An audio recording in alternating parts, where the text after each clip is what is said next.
Hello à tous, je suis Claire Laplace et je vous souhaite la bienvenue dans La Boussole, le podcast des parcours qui ne perdent pas le nord. Dans ce podcast, je recevrai des talents et des personnalités du nord de la France qui s'engagent sur leur territoire au quotidien.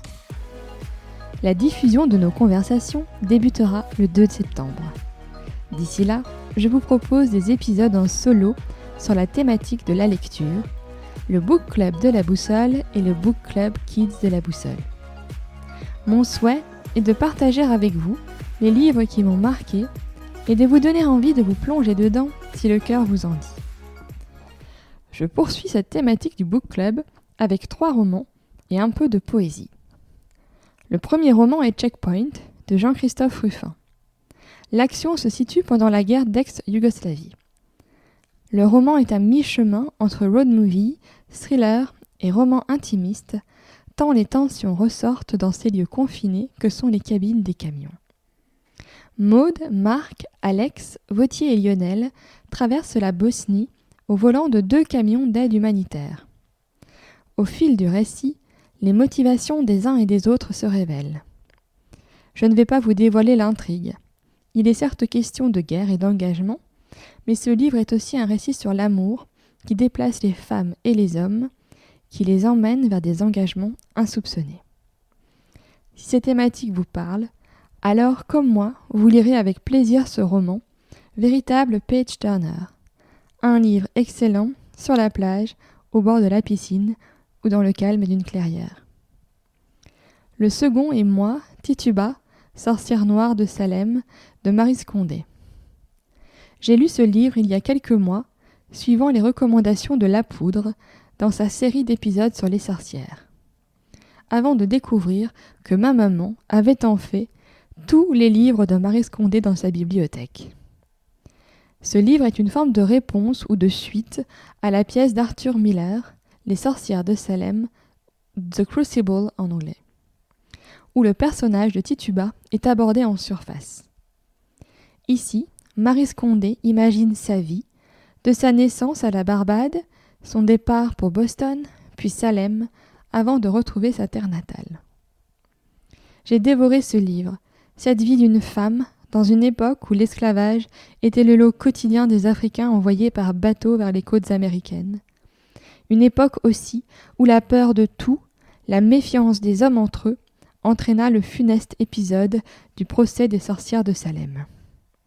Une culture orale aussi, où les esprits viennent vous visiter et sont tour à tour protecteurs, pédagogues ou menaçants. Un récit de l'amour, de la haine, de la peur et de la suspicion qui envahit tout. Un récit où ceux qui croient aux forces de la nature sont présumés coupables. Le récit surtout d'une femme, dans un monde hostile, mais qui continue d'aimer ce monde et les hommes. Lire Tituba est une expérience en soi. Et cette lecture m'a donné l'envie de poursuivre ma découverte des écrivains antillais que je connais trop peu. Lorsque vous ouvrirez ce livre, vous risquez bien de ne plus pouvoir vous arrêter. Le 3e est un livre court de Maëlys de Kerangal, Kiruna. L'action se situe à Kiruna, la ville la plus au nord de la Suède, qui est aussi une gigantesque mine à ciel ouvert. J'aime l'écriture vive et intense de Maëlys de Kerangal depuis Dans les Rapides. J'ai lu ce livre en plein mois de février, lors d'une semaine dans les Vosges. Je m'apprête à le reprendre avec moi pour les vacances d'été, afin d'amener la fraîcheur nordique et la lumière lunaire du cercle polaire dans mes soirées d'été. Si vous avez l'occasion de le trouver chez votre libraire, foncez. Enfin, cette sélection ne serait pas complète sans une dose de poésie. Dans ces soirées d'été, 2 poètes me viennent à l'esprit. Pablo Neruda et sa Centaine d'amours, écrite pour Madilte Urrutia. 100 poèmes d'amour, tantôt lumineux, tantôt ombrageux, plein du manque de l'être aimé. Je vais vous lire le poème numéro 44, qui illustre parfaitement cette dualité. Sache que je ne t'aime pas et que je t'aime, puisqu'est double la façon d'être de la vie, puisque la parole est une aile du silence, et qu'il est dans le feu une moitié de froid. moi je t'aime afin de commencer à t'aimer, afin de pouvoir recommencer l'infini. Et pour que jamais je ne cesse de t'aimer, c'est pour cela que je ne t'aime pas encore. Je t'aime et je ne t'aime pas. C'est comme si j'avais entre mes deux mains les clés du bonheur et un infortuné, un incertain destin. Mon amour a deux existences pour t'aimer. Pour cela, je t'aime quand je ne t'aime pas. Et c'est pour cela que je t'aime quand je t'aime. Le second poète est René de Pestre, poète et écrivain haïtien, qui a entre autres écrit un magnifique poème, Un cri de paix, dont la lecture me donne toujours la chair de poule.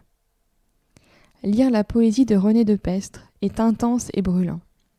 Ces poèmes me font ressentir des émotions fortes et je ne me lasse pas de les parcourir.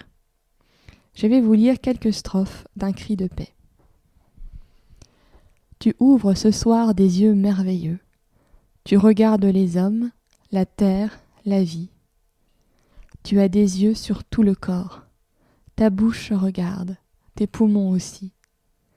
Tes mains ouvrent 5 paires d'yeux.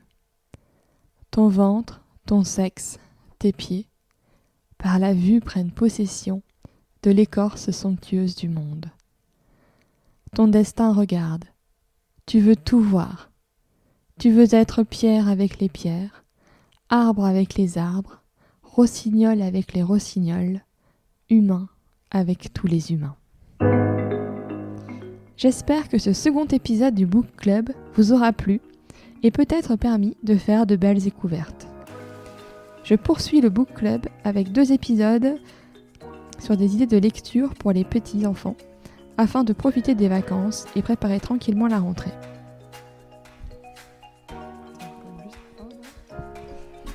J'espère que ce second épisode du Book Club vous aura plu et peut-être permis de faire de belles découvertes.